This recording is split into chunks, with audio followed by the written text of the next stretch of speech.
Jueves 2 de marzo de 2023. Fuerzas Armadas. Su verdadero rol y el pago de Chile. Las Fuerzas Armadas son instituciones militares del Estado de Chile, garantes de nuestra soberanía y esenciales para nuestra seguridad nacional. Ellas son dependientes administrativamente del Poder Ejecutivo, particularmente del Ministerio de Interior y Seguridad Pública. En ese sentido, desde el punto de vista del uso de las armas, es el Estado quien tiene el monopolio indelegable de la fuerza y lo ejerce a través de instituciones competentes, como son el Ejército, la Armada, Fuerza Aérea, Carabineros y la Policía de Investigaciones. Estas dos últimas instituciones mencionadas exclusivamente para identificarlas como instituciones orientadas a garantizar el orden público y la seguridad interior. Los cuerpos militares son instituciones altamente entrenadas y profesionales, con un orden jerárquico de mando vertical y organizadas en estructuras orgánicas que facilitan las funciones militares en términos de multifuncionalidad, polivalencia, interoperabilidad y con un altísimo grado de desarrollo desde el punto de vista técnico. Se suele decir además que son obedientes, lo que desde mi punto de vista es innecesario, porque considero la obediencia un atributo natural en cualquier organización. Por tanto, no creo que sea un atributo exclusivo de ellas. Adicionalmente, se dice que no son deliberantes, pero respecto de este otro atributo, lo desarrollaré más adelante. La anterior parece una definición razonable y suficiente para referirse a nuestras Fuerzas Armadas. Ello debería bastar para comprender su visión y misión al servicio de nuestra nación. Debe bastar para comprender que todos sus miembros son servidores públicos, disponibles las 24 horas, los 7 días de la semana y, por supuesto, los 365 días del año. Y en el ejercicio de su trabajo están dispuestos a rendir la vida si fuera necesario, literalmente disponibles para morir. ¿Por qué hago esta distinción?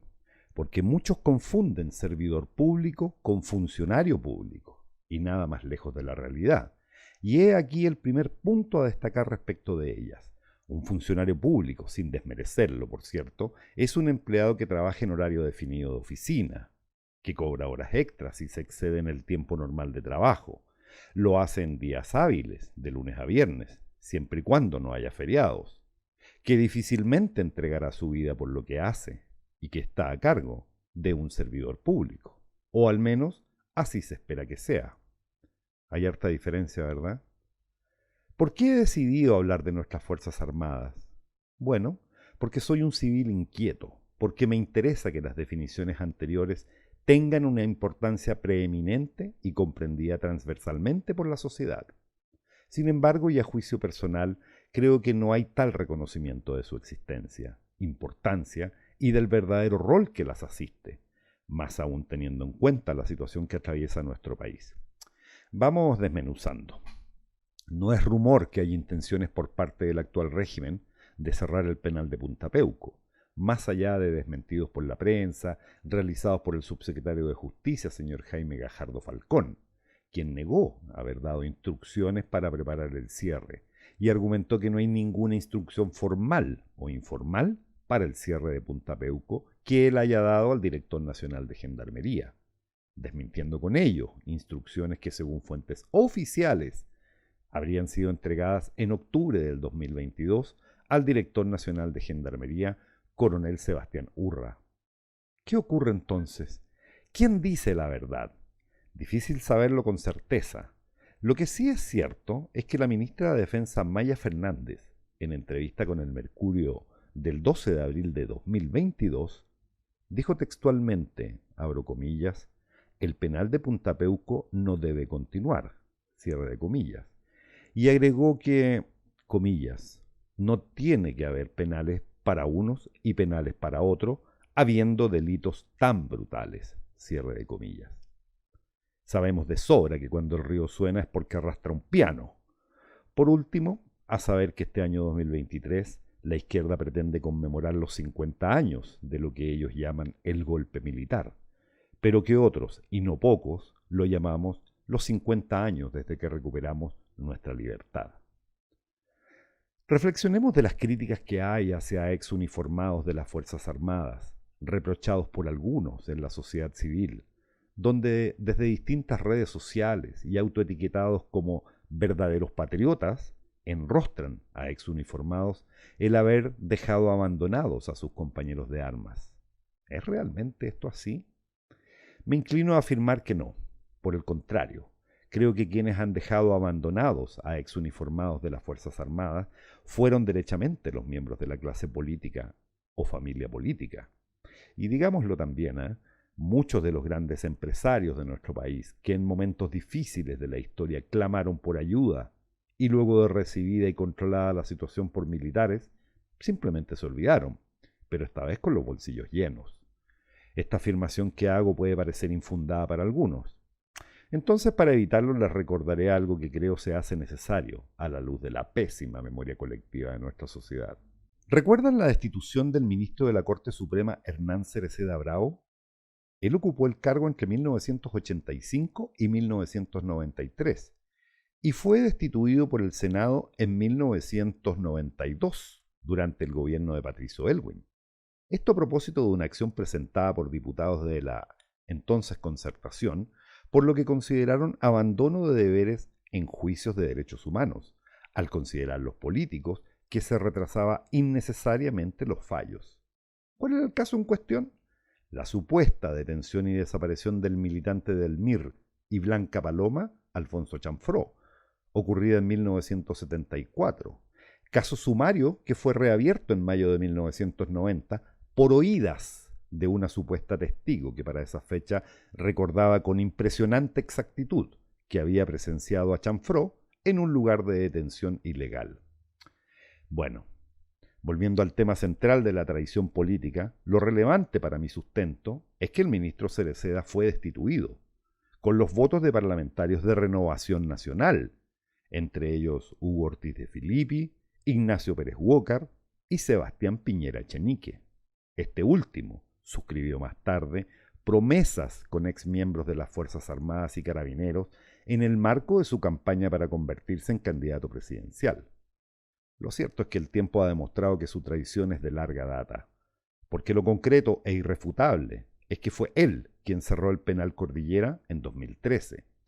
Con ello puso el broche de oro a su agenda personal, transcurridos para ese entonces 40 años del pronunciamiento militar. ¿Envió con eso una señal meramente electoral o una señal política de fondo? Juzgue usted. No dejaré pasar las declaraciones de aquel entonces cuando la candidata presidencial, hija de un general miembro de la Junta Militar, me refiero a la señora Evelyn Matei, mostró su conformidad con la decisión del presidente Piñera y agregó que, comillas, Cordillera claramente no era un penal, cierre de comillas. La historia juzgará la decisión de postergar la firma del decreto que el entonces ministro de Justicia, Teodoro Rivera, había dejado en manos del presidente para liberar al general en retiro Otlanier Mena, quien terminó suicidándose tras enterarse de la decisión de postergar su liberación por parte del presidente Piñera. Nuestra historia política está llena de traiciones, desde los albores de la patria.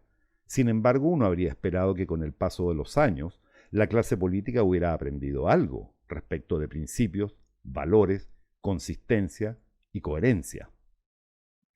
Volvamos sobre el reproche que algunos hacen a las Fuerzas Armadas, no sin antes recordar que los cadetes juran ante Dios y la bandera, testigos trascendentales del legado de virtud, fortaleza y carácter heredado de los 77 héroes de la Concepción, que dieron su vida por Chile y la causa nacional, y que acompañan al soldado por el resto de su vida.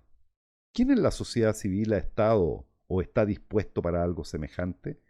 Cuesta encontrar en nuestra historia actos semejantes de genuino patriotismo. Qué liviana resulta entonces la crítica cuando no se está en los zapatos del reprochado. Qué superficial resuena la evidencia histórica, semejante crítica. El grito desesperado que pretende recoger el descontento colectivo de carácter social debe ser canalizado objetivamente hacia quienes son los que nos han conducido a este inminente punto de quiebre y que nuevamente se cierne sobre nosotros. Debemos demostrar que hemos aprendido de los errores del pasado. Debemos los de más edad demostrar que hemos hecho la tarea de traspasar las vivencias históricas a las nuevas generaciones. Debemos, al igual que hacernos con nuestros hijos, enseñarles a tener modales, a respetar a los mayores, a hacernos responsables de nuestros actos, a sentarse a la mesa y utilizar correctamente el servicio para comer. Todo eso debió ir complementado con enseñanzas sobre la historia reciente, y no haber esperado que fueran otros los que se la contaran. Me pregunto y cuestiono a la vez si todos hicimos ese trabajo. Temo que hubo casos suficientes en que no fue así y que explican de alguna forma lo que nos ocurre. No por nada, culturas ancestrales traspasaban de boca en boca la experiencia. Lo hacían para que no se perdiera lo aprendido, esperando con ello que los que heredaban el conocimiento se perfeccionaran y lo perfeccionaran. Eso es evolución. Sin embargo, en muchos de nuestros casos no haberlo hecho ha derivado en una evidente involución. He dejado para el final un atributo mencionado al inicio de esta reflexión y análisis, aquel que se ha instalado en el colectivo común y que dice que las Fuerzas Armadas no son deliberantes. ¿No son deliberantes? ¿Están seguros de aquello? Hay entonces que hacer nuevamente algo de historia para refrescar lo que seguramente usted sabe, pero que ha omitido, dejándose llevar nuevamente por el relato de perdedores. Y probablemente no solo se ha dejado llevar, probablemente hasta lo ha repetido más de alguna vez. Lo que explicaré y detallaré a continuación no es una verdad absoluta, por cierto. Habrá quienes quieran interpretarlo o ver desde otro ángulo. Bienvenidos al debate. Las Fuerzas Armadas son deliberantes y los comandantes en jefe actúan en el nivel político estratégico. Para muestra les menciono y explico brevemente qué es el Consejo de Seguridad Nacional, más conocido como COSENA.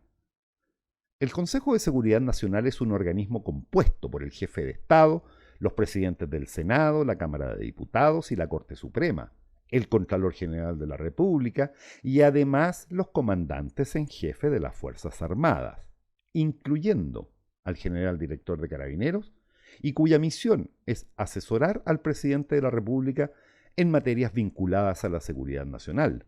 Detalle que encontrará en el capítulo 12 de nuestra Constitución Política de la República y que se encuentra regulado por los artículos 106 y 107. Convendría darle algo más que una ojeada, porque ahí hay una potente herramienta de carácter político deliberante respecto de asuntos que atenten gravemente contra las bases de la institucionalidad o puedan comprometer la seguridad nacional.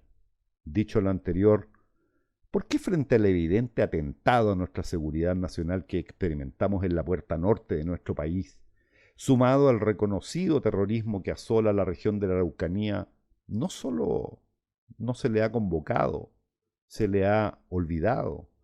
¿Cuál es el temor, limitación o complejo del poder político que les impide invocarlo? Juzgue usted. Adicionalmente, convendría también recordar las 5 áreas de misión del Ejército: defensa e integridad de la soberanía territorial, cooperación internacional y apoyo a la política exterior, emergencia nacional y protección civil, contribución al desarrollo nacional y acción del Estado, y finalmente, seguridad e intereses territoriales. ¿Alguien se atreverá a afirmar que siquiera una de aquellas 5 áreas de misión no tiene una componente deliberante? Terminemos con los eufemismos. Los políticos tienen miedo. Puedo ser más explícito respecto de que las Fuerzas Armadas sí son deliberantes, y es más, han sido utilizadas en el pasado para asegurar lealtad del poder militar al civil. Aquí otro breve paréntesis para terminar con aquello que las Fuerzas Armadas están supeditadas al poder civil. No, señores, no es así.